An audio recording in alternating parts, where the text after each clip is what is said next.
ओम नमः शिवाय गुरवे सच्चिदानंदमूर्तये निष्प्रपंचाय शांताय निरालंबाय तेजसे।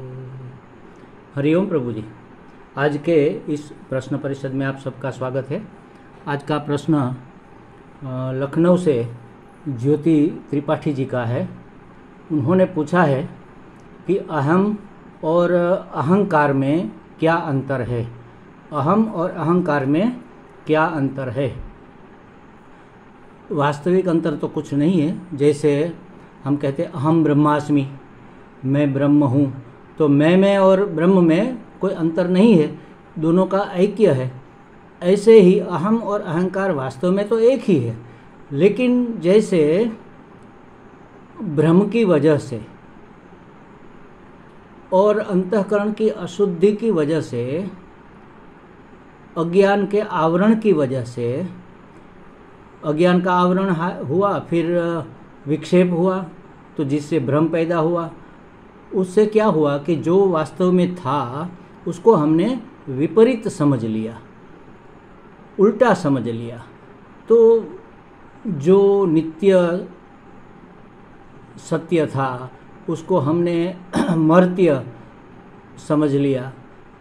जो ज्ञान स्वरूप था उसको हमने अज्ञानी या परिच्छिन्न ज्ञान वाला ये समझ लिया। वैसे तो बेवकूफ़ी समझ लिया, समझ लो। और जो आनंद स्वरूप था उसको सुखी दुखी, कर्ता भोक्ता, ये सब समझ लिया। तो अज्ञान, विक्षेप और ये मल, जो अंतःकरण के मैल है, उसके कारण हमने अपने आप को ब्रह्म नहीं समझा और कुछ और ही समझने लग गए। तो जैसे मैं ब्रह्म हूँ, ये दोनों एक ही है, वैसे अहम और अहंकार दोनों वास्तव में तो एक है। लेकिन हमें समझने के लिए जो ब्रह्म स्वरूप अहम है, वहाँ तक पहुँचने के लिए अहंकार को समझना पड़ेगा। देखो, अहम माने मैं, आत्मा। तो आत्मा जब कोई आकार में अपने आप को परिच्छिन्न मान लेती है, किसी लिमिट में अपने आप को समझ लेती है, किसी सीमा में अपने आप को बद्ध जान लेती है या मान लेती है, समझ, तब वह अहंकार कहलाता है। अहम का आकार, अहम ने एक आकार धारण कर लिया, क्योंकि उसका कोई आकार नहीं है ना। एक आकार धारण कर लिया, इसका मतलब यही है कि बाकी भी सब आकार है और सब आकार से मैं आकार भिन्न हूँ। दूसरी बात, मैं इस शरीर में हूँ तो मैं इतना ही हूँ, अपने आप को परिच्छिन्न बना लिया। और जैसे समझो कि महाकाश, आकाश जो है उसको महाकाश कहना पड़ रहा है किसी और की अपेक्षा से, वरना आकाश ही आकाश है। आकाश जब घड़े के अंदर अभिव्यक्त होता है, घड़े के अंदर का आकाश अपने आप को देखता है कि अच्छा, मैं उस दीवार की ओर देखता है और सोचता है कि बस यहाँ तक मेरी लिमिट है, मैं इतना हूँ, तो तब उसका नाम हो गया घटाकाश। वह आकाश ही है, लेकिन उसको घटाकाश हमें क्यों कहना पड़ा? क्योंकि उसने अपने आप को घट में अवच्छिन्न मान लिया, परिच्छिन्न मान लिया। इसको अवच्छेदवाद भी कहते हैं शास्त्र की भाषा में। आकाश ने अपने आप को घड़े के अंदर का आकाश मान लिया मतलब उसकी मर्यादा हो गई, उसकी लिमिट हो गई, सब उसका लिमिटेशन में आ गया। व्यापकता थी वह अब कम हो गई, थोड़ी सी रह गई। तो उसी तरह हमने इस शरीर में अभिव्यक्त होते ही, अंतःकरण में समझ लो, अंतःकरण वो सूक्ष्म शरीर है जो ये स्थूल शरीर के अंदर है। तो शरीर में अभिव्यक्त होते ही अपने आप को ये शरीर मान लिया, शरीर जितना ही मान लिया। तो क्या हुआ कि शरीर की मर्यादा, शरीर का धर्म, सब अपने धर्म हो गए। शरीर जन्मा है और मरेगा, तो हमने शरीर को मैं माना है, तो क्या होगा? मैं जन्मा हूँ और मैं मरूंगा। अहम माने मैं, तो वास्तव में अहम माने आत्मा है, लेकिन उसने एक आकार अपने आप को मान लिया ये शरीर रूप में कि इस आकार का मैं हूँ, 5 फीट 6.5 इंच 7 इंच जो भी है, और 65 किलो 70 किलो, काला गोरा ऊंचा लंबा टेढ़ा मेढ़ा जैसा भी है, सभी शरीर के सभी शरीर संघात के सभी धर्म अपने मान लिए। बुद्धि का धर्म अपना मान लिया, मैं विद्वान हूँ, मैं बेवकूफ़ हूँ, मैं ये हूँ, चालाक हूँ, ये सब हमने मान लिया। इंद्रियों के धर्म अपने मान लिया, मैंने देखा, मैंने सुना, मुझे ठीक से दिखाई देता है, मैं साफ सुन सकता हूँ, ये सब अपने धर्म नहीं है। और मन के धर्म मान लिए, सुखी हूँ, दुखी हूँ, करता हूँ, भोगता हूँ, अहंकार के धर्म मान लिए।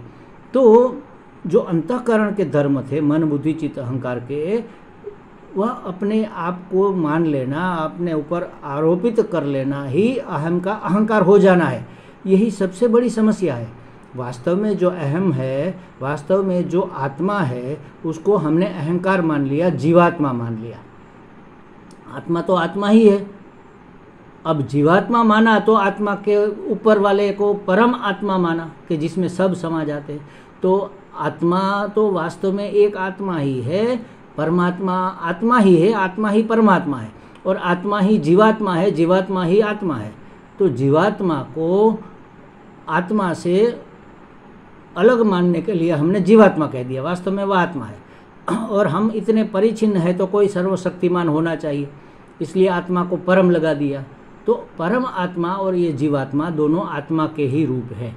जैसे समझो आकाश, आकाश का महाकाश और घटाकाश, ऐसा कोई विभाग होता है क्या? फिर भी हमने घड़े के अंदर के आकाश को पहचानने के लिए घटाकाश नाम दे दिया, और बाहर के बड़े आकाश को जानने के लिए महाकाश ऐसा कह दिया। वास्तव में एक आकाश ही है। तो उसी तरह वास्तव में एक आत्मा ही है। अहम ब्रह्मास्मि कहा, परमात्मा ब्रह्मास्मि नहीं कहा, अहम ब्रह्मास्मि। अहम माने मैं आत्मा, आत्मा ब्रह्म है। ब्रह्म माने बृहत्वात् ब्रह्म, सबसे बड़ा, सबसे महान, जिसमें सब कुछ आ जाता है, समा जाता है। व्यक्ति, वस्तु, पदार्थ, परिस्थिति जो भी है सब उसके अंदर समाविष्ट हो जाए, उसको कहेंगे परम। तो आत्मा का दो विभाग हमने ऐसे, जैसे रास्ता एक जाता है वहाँ आगे जाके दो हो जाते हैं, उसी तरह आत्मा नाम का रास्ता जा रहा था, आगे जाके एक परम बन गया, एक जीव बन गया। मतलब परमात्मा और जीवात्मा। कोई जीवात्मा जैसी कोई चीज़ है ही नहीं वास्तव में, वह तो आत्मा ही है। तो जब अपने आप को हमने जीव मान लिया, माने कि इतना परिचिन्न मान लिया, अशक्त मान लिया, जन्मना मरने वाला मान लिया, कर्ता भोक्ता मान लिया, और इसके हिसाब से सुखी दुखी मान लिया, तब हमने अपने आप को जीव जान लिया। तो जीव वाला आत्मा और परम वाला आत्मा परमात्मा ऐसा हो गया। तो जीवात्मा ही अहंकार है, अहंकार ही जीवात्मा है। जब परम चैतन्य इस अंतःकरण में प्रतिबिंबित हुआ, तब उसका नाम जीव बना। अंतःकरण अवच्छिन्न चैतन्य, ऐसा शास्त्र की भाषा में कहते हैं। अवच्छिन्न माने परिचिन्न, उसमें ही समाया हुआ। तो उसका जब प्रतिबिंब, तो ये प्रतिबिंबवाद, पहले वो अवच्छेदवाद था, अब ये प्रतिबिंबवाद। अलग अलग समझाने के तरीके हैं, जिस तरीके से हमें समझ में आ जाए। शास्त्र तो यही चाहता है, महात्मा लोग, विद्वान लोग भी यही चाहते हैं कि किसी रास्ते से हमें समझ में आ जाए, चाहे अवच्छेदवाद से हो, चाहे प्रतिबिंबवाद से हो, किसी भी तरह से हमें समझ में आ जाना चाहिए। तो जब चैतन्य इसमें प्रतिबिंबित हुआ अंतःकरण में ही क्यों प्रतिबिंबित हुआ भाई? हमारे सर में, हमारे हाथ में, पाँव में क्यों नहीं हुआ? क्योंकि जो साफ सपाटी होती है, स्मूथ सपाटी होती है, उसमें हमारा प्रतिबिंब पड़ता है। जैसे गाड़ी का बोनेट है, एकदम चमचमाता हुआ, तो उसमें हमारा अक्स, हमारा चेहरा दिखेगा, दर्पण में दिखेगा। वैसे दर्पण रेत से बना है, और ये दीवार भी रेत से बनी है, दीवार में नहीं दिखता, दर्पण में दिखता है, क्योंकि वह साफ और चमकती सपाटी है। तो उसी तरह अंतःकरण सत्व गुण से बना है, पंच महाभूतों के सत्व से बना हुआ अंतःकरण होने के कारण उसमें अनंत चैतन्य का आभास पड़ता है। उसको आभासवाद भी कहते हैं, प्रतिबिंबवाद भी कहते हैं। तो चाहे आप कुछ भी वाद कह लो, समझना तो यही है कि अहम माने मैं आत्मा, और अहंकार माने जब आत्मा ने अपने आप को किसी एक आकार में मर्यादित समझ लिया, तब उसको हमने जीवात्मा भी कह दिया। तो इसीलिए कहना पड़ा कि अहम आकार नहीं है, अहम ब्रह्मास्मि, मैं ब्रह्म हूँ, ये जानना है। मैं वास्तव में ब्रह्म हूँ, परम आत्मा हूँ, नित्य सत्य हूँ, ज्ञान स्वरूप हूँ और अखंड आनंद स्वरूप। जो हमारी मर्यादा, जो हमारी उलझनें, जो हमारी समस्याएं हैं, वह सब हमें अपने आप को गलत जानने के कारण हुई है। हमने मर्त्य मान लिया, जन्मा हुआ मान लिया, इसलिए मृत्यु से डर लगता है। इसलिए देख लो, जब से सृष्टि बनी है तब से आज तक इंसान एक ही प्रयत्न करता आ रहा है, हमें अमर होना है, बस हमें मरना नहीं है। किसी को मरना नहीं है। क्यों भाई किसी को मरना नहीं है? क्योंकि अमर है, वह अमर है, इसीलिए तो वह चाहता है कि मरना नहीं है। जो हम होते हैं वही हम चाहते हैं, वहाँ पर ही हम जाना चाहते हैं। जैसे समझो पानी का स्वभाव ठंडा है, तो गर्म किया हुआ पानी धीरे धीरे अपने आप ठंडा होने की तरफ जाएगा। जब तक वह बिल्कुल ठंडा नहीं हो जाएगा तब तक उसको आराम नहीं मिलेगा, चैन नहीं होगा, वो घूमता रहेगा अंदर अंदर अंदर अंदर अंदर। उसी तरह हम इधर से उधर, उधर से इधर दौड़ते भागते रहते हैं। कब तक भागेंगे? जब तक हमें पता न चल जाए कि हम अमर हैं, हम मरने वाले नहीं है, मतलब सत्य है। जो सत्य होता है वही नित्य होता है, वही अमर होता है, मरने वाला नहीं। हम ज्ञान स्वरूप है, हम अज्ञानी नहीं है, मतलब हम बोध स्वरूप है, जड़ नहीं है। ज्ञान का मतलब बोध, जड़ नहीं है, उसका विरोधी हो गया ज्ञान।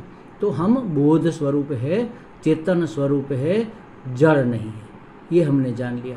और फिर हम आनंद स्वरूप है, परम आनंद स्वरूप है। ऐसा आनंद जो कभी जाए ही नहीं, ऐसे आनंद स्वरूप है। ये हम नहीं जानते, इसलिए हम विषयों से आनंद ढूंढते हैं। विषयों में से, व्यक्ति में से, वस्तु में से, पदार्थ में से, परिस्थिति में से आनंद को ढूंढते फिरते हैं, और वह आनंद वास्तव में वहाँ से आता नहीं है। हमारा आनंद वहाँ पर प्रतिबिंबित होता है। मतलब हमारा आनंद ही, जब हमने तय किया कि भाई रसगुल्ला में से आनंद मिलेगा, और जब तक रसगुल्ला नहीं मिलता तब हमारा मन विक्षिप्त रहता है। जब रसगुल्ला मिल गया तो मन का विक्षेप शांत हो गया, और शांत मन में जो झलकता है वो स्वयं का आनंद होता है, रसगुल्ले का आनंद नहीं होता। तो उसी तरह हमने अपने आप को मर्त्य माना, इसलिए अमर होने का प्रयत्न किया। सलामती के सब प्रयत्न क्या है? बड़े बड़े मकान बनाए, सलामत रहना है, मरना नहीं है। और मकान पे बड़े बड़े 2-3 दरवाजे बनाए और उसके ऊपर 2-2 ताले लगवाए। हमें सेफ रहना है, सलामत रहना है, मरना नहीं है। तो इसीलिए हम अपने आप को मर्त्य मानते हैं, इसलिए ये सब सुविधाएं हम जुटाते हैं।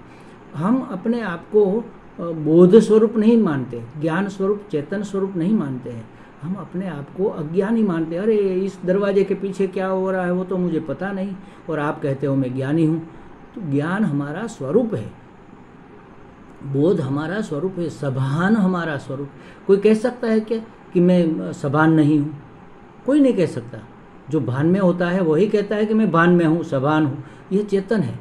तो ये हम नहीं जानते, इसलिए हमने अपराविद्या इतनी विकसित की अपने आप को जानने के लिए। वास्तव में इसके पीछे क्या है, उसके पीछे क्या है, इसके अंदर क्या है, इसके बाहर क्या है, इसके ऊपर क्या है, इसके नीचे क्या है, सब तरह ढूंढा। आकाश में गए गए गए गए, चांद तक, मंगल तक, जहाँ तक जा सकते थे गए।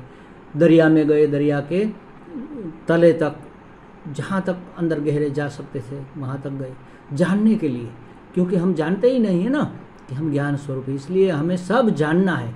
जब तक हम अपने आप को नहीं जान लेते तब तक जानने की हमारी इच्छा शांत नहीं होती, हमारी जानने की इच्छा कभी तृप्त नहीं होती। तो अपने आप को जान लेना बस सही मात्रा में। तो ये है चित्त स्वरूप और आनंद स्वरूप। जब हम स्वयं को जान लेंगे कि मैं ही मैं हूँ और मेरे अपने सिवा यहाँ कुछ भी नहीं है, तो क्या मेरा नहीं है? तो फिर अनानंद का कोई प्रश्न ही नहीं रहेगा। जो है सब ठीक है, सब मेरा ही है और कोई है ही नहीं, दूसरा ही नहीं है, तो भय भी नहीं रहेगा। अभयम दत्वा, अभय देकर सबको हम सबको अभय देकर हम भी अभय हो जाएंगे। सबको माने किसको? मेरे ही दूसरे अंश को, मेरे ही दूसरे रूप को। जैसे मेरा एक ये अंग है हाथ, तो ये सब पूरी समष्टि मेरे अंग है। ये अगर हमने जान लिया परम ब्रह्मास्मि, अहम ब्रह्मास्मि, तो फिर न तो भय रहेगा, न तो मरने का डर रहेगा, न तो भविष्य की चिंता रहेगी, और न भूतकाल का अफसोस रहेगा, और वर्तमान का मोह भी नहीं रहेगा। ये सब निवृत्त हो जाएंगे। कब? जब हमने अहम को अहम रूप में, मैं को आत्मा के रूप में जाना, अहंकार के रूप में नहीं। अभी तो हम अहंकार बने फिरते हैं और अपने अहंकार को पुष्ट करते रहते, उसको पुष्ट करते, पोषण देते ही रहते हैं कि नहीं नहीं ये मैं हूँ, ये मेरा है, मुझे ऐसे रहना है, मुझे वैसे रहना है, मुझे मेरे साथ ऐसे डीलिंग होना चाहिए, मेरे साथ ऐसा व्यवहार होना चाहिए। ये सब अहंकार को दृढ़ करना है। वो जो हमने रेखा खींची ना अपने आसपास, उसको हम घूंटते जा रहे हैं, उसको गहरी गहरी गाढ़ी करते जा रहे हैं। अरे भाई उसको मिटाना है, लेकिन हम जानते ही नहीं। तो अहम माने आत्मा, अहंकार माने आत्मा को हमने एक आकार में मान लिया। वास्तव में वो हुआ नहीं है, हो सकता नहीं, क्योंकि उसमें कोई वो परिवर्तनशील है ही नहीं, उसमें कोई परिवर्तन हो ही नहीं सकता। जो सर्वव्याप्त है वह परिच्छिन्न कैसे होगा? जो नित्य है, सत्य है, वो मर्त्य कैसे हो सकेगा? अमर है जो, वह मरेगा कैसे? और जो आनंद स्वरूप है उसमें दुख कहाँ से आएगा? आनंद स्वरूप का मतलब क्या है? उसका स्वरूप ही आनंद है। जैसे समझो कि सूरज की किरणें हम कहते हैं, तो किरणें नाम की कोई अलग चीज है क्या? किरणों के समूह को ही तो सूरज कहते हैं। किरण स्वरूप ही है, प्रकाश स्वरूप ही है सूर्य का प्रकाश, प्रकाश स्वरूप ही है सूर्य, उसमें अप्रकाश जैसी कोई चीज हो ही नहीं सकती। तो आनंद स्वरूप ही है हम। ये जब हमने जान लिया तो हमने अहम और अहंकार को, अहम को अहंकार से मुक्त कर दिया। सभी समस्याओं का समाधान, यही सबसे बड़ी समस्या है और सबसे कठिन।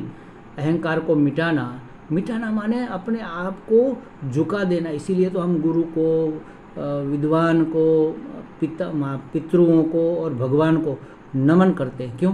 अपने अहंकार को मिटाने के, अपने अहंकार को गलाने के लिए, झुकाने के लिए थोड़ा नम्र बनते हैं, थोड़ा विनय और विवेक को हम अपने जीवन में स्थान देते हैं। धीरे धीरे ऐसा करते करते करते अहंकार मिट जाए तो फिर हम अपने आप में आकर बैठ जाए, अहम हो जाए, आत्मा हो जाए, मैं हो जाए। हमें लगता है ज्योति जी को कुछ स्पष्टता हो गई होगी। हरि ओम।